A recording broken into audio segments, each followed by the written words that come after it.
Good afternoon, loud and proud crowd. Hopefully you guys are doing absolutely fabulous today. We've got the Illuma Duty, the Platy. I'll post it up right here on the new 35-inch mud terrain tires, the new Federals on the stocks. Again, if you didn't see the previous video, they clear completely fine.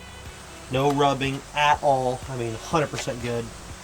But let's get into today's video. What is up, everybody, and welcome back to another video here on Loud and Proud. Hopefully you guys are doing absolutely fantastic. So we've got a few things we want to talk about today and a couple things that we want to do. I had to go in and get some water because it was hot and I was playing basketball with my little brother for a little while, which I am not a basketball player, but I know he enjoys it, so I attempted. Anyhow, here's the truck with the trailer hooked up. And like I said, with the turn, no rubbing at all, not even close. I had another guy, one of my friends' dads, and I said, hey, didn't you have 35s on your truck? And he said no, he had a 6742, and he said no, I had stock size because tire shop said that if I did anything over OEM it would rub. Well, this is just proof for you guys. These are 35 by 1250s on stock wheels on a stock suspension, Super Duty. Does not rub, not even close. Full lock both ways, hitting a few big bumps on my way out down the road.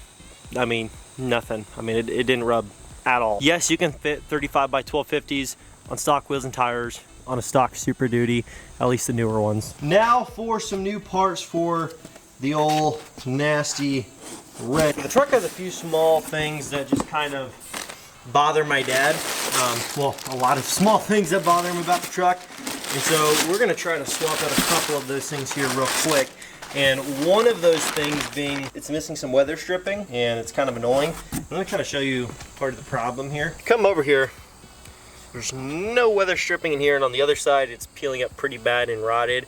So essentially what we're gonna do is try to put new weather stripping on this truck. I think it did have new stripping to go up there and along the back as well. I was gonna put a new grill on the truck today, however the grill is not here, it's at his other farm, so I'm not gonna be able to do that in today's video. We got some window stripping. I'm not sure which side goes on which side, so I'm gonna go look at the opposite side here and see if I can kind of get a guess here of what it's supposed to be looking like. If I can get this off here without making a mess, breaking anything. A little bit of extra on that end that goes under the mirror.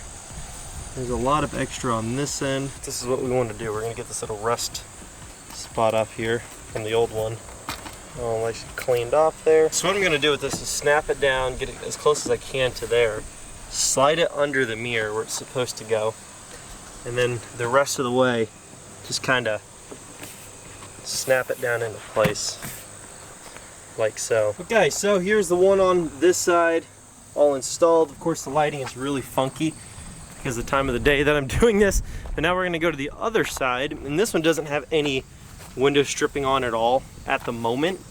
So let me just kind of show you again on this side. It's pretty simple, pretty straightforward. Kind of clip this side down. You're going to slide it gently under the mirror. Of course, make sure it's not all uneven and weird. Slide it down there under the mirror and just work your way back. And it honestly just kind of clips into place there, so you can see how that one went. Real smooth, even across. And that's one thing done. We're not going to be able to do too much more because I do need to get home to my wife because we have other stuff that we have to get done today as well. But in terms of Nasty Red, really quick, we do have a lot of stuff to get done with this. I just need to pick up a lot of it from my dad's other property, pick it up from his barn, and he has a bunch of stuff, and I'm just going to install it for him. So hopefully we can get that stuff over here, start to knock some stuff out. I know he wants some mirrors done, the grill done, and then there's some other parts that we're going to actually have Devin Fry do, the guy that's been helping us out with all of our suspension stuff. He did the first gen, a lot of the stuff under the hood of that thing. Just have him help us out with that because you need to be a little bit more mechanically inclined to do some of that, and I just know that he's tore into pretty much anything you can think of in terms of vehicles. So we're going to be getting into the Ford here, and we're going to be talking about something that's pretty crucial, it's pretty important, and it's actually quite devastating. To be quite honest though, it's something that we knew was coming, something that we knew was going to happen at some point. It's just the way the world's going. Everybody's getting softer, everybody's getting more anxiety and freaking out about dumb stuff that's not actually really happening half the time.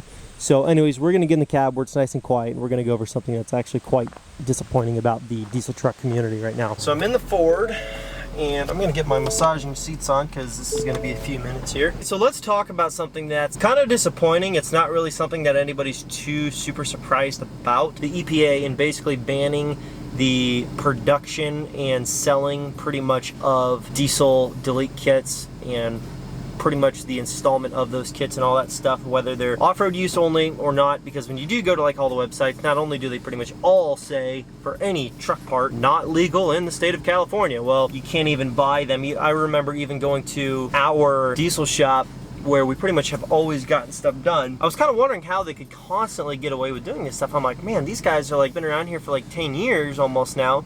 And these guys have been slammed busy, and they're doing trucks left and right, like they're just like booming. Apparently, it's because whenever we pick up the trucks, I didn't even think about this, but they do have you sign, it's basically signing off all liability of the stuff. Like, hey, you brought us a truck saying that you wanted off-road use only stuff or drag strip specific stuff, and we're gonna install all these parts for you with that understanding, wink wink. You see what I'm saying? Like, sign this, pick up your truck, you're gone, you know, however it goes. Now I don't think they're gonna be able to get away with that anymore. What's my opinion on not being able to really delete and tune trucks anymore? In other words, tuning deleted trucks. To me, it kind of sucks, but for the most part, most of my channel, I've always done older stuff anyhow, except for like most recently with the Limited and the Platinum now. Does it suck? It does, but to be quite honest with you, it's kind of already been a problem anyway. It's already kind of pretty much been illegal to delete your trucks and drive them around on the road for a lot of states. I know that there's a lot of states that they just don't regulate, they don't smog, they don't do any of that stuff, which Indiana being one of them. I mean, you could drive around a deleted truck and nobody's gonna say anything. I mean, are there people that maybe they're supposed to say something in the legal law enforcement world or whatever? Maybe, but they just don't. So it's not been something that's been like too much of a concern for us in the past, because I used to own some deleted trucks, but at this point, the Platinum, it's not deleted. My Limited, it's not deleted. Kind of sucks that now like there's really no way to legally get around it. Like even if it's not legally being used for what you say you're using it for, at least you could still, in theory, buy the parts and install the kits and stuff like that. But I don't think it's the end of the world for the diesel community. Now, of course, for people that are like me, in the spotlight or some of these other big diesel channels or Instagram pages and stuff like that, of course we pretty much are the ones that are going to be getting cracked down on the most. So pretty much if you're in the spotlight, you know who you are. More devastating for us than anybody else, because we can't get away with anything. Like we can't work on our truck, get by like doing that like under the radar and like not get spotted. Like we film everything we do. If we start up our truck in a video and it's extremely loud one day, everybody's gonna know what the heck happened. You know what I'm saying? It's not like somebody that lives out in the middle of nowhere, or even just somebody that lives around town. It doesn't matter. They're not in the spotlight. They're not all over social media telling everybody what they're doing every day. It's not like, hey, in your face, come get me, you know, flags in the air. But for us, that's how it is. Like we literally cannot do anything anymore. For me personally, what does that mean? Like with, for example, this truck that I just bought. To be honest, I didn't even realize that was going on when I bought this truck. Not that it's technically legal still regardless if it's a street use truck, which is what pretty much all of our trucks are for the most part. I pretty much can't do anything with it now. You know what I'm saying? In terms of like performance stuff, in terms of like the loud, you know, diesel growl that we all love. I'm not gonna be doing a bunch of aftermarket stuff with it in terms of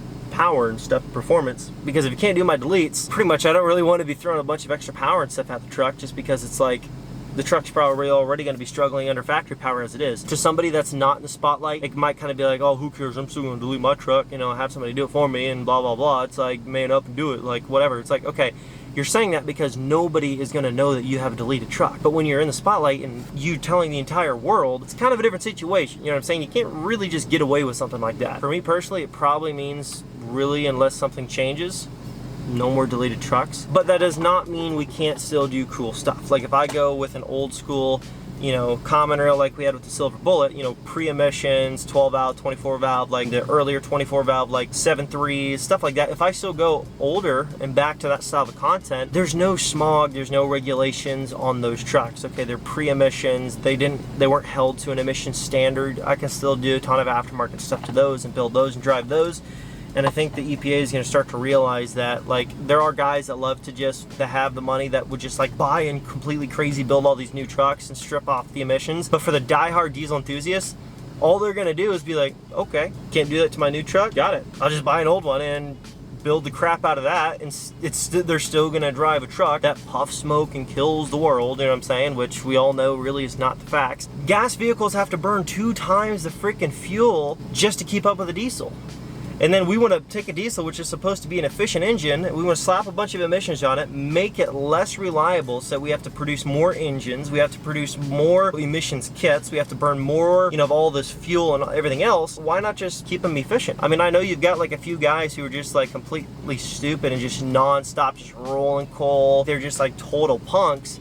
But it's like, for the most part, most diesel enthusiasts, like even when I drove my Longhorn that was deleted at the time, and that was a while ago, like, yeah, for one video I rolled a little bit of coal, but I didn't just drive that truck around just hammering down on it everywhere I went dumping smoke. I just liked my big lifted truck to be deleted so I could still get 15 miles a gallon with a bunch of aftermarket parts on it instead of 8 miles a gallon with a bunch of aftermarket parts on it. You see what I'm saying?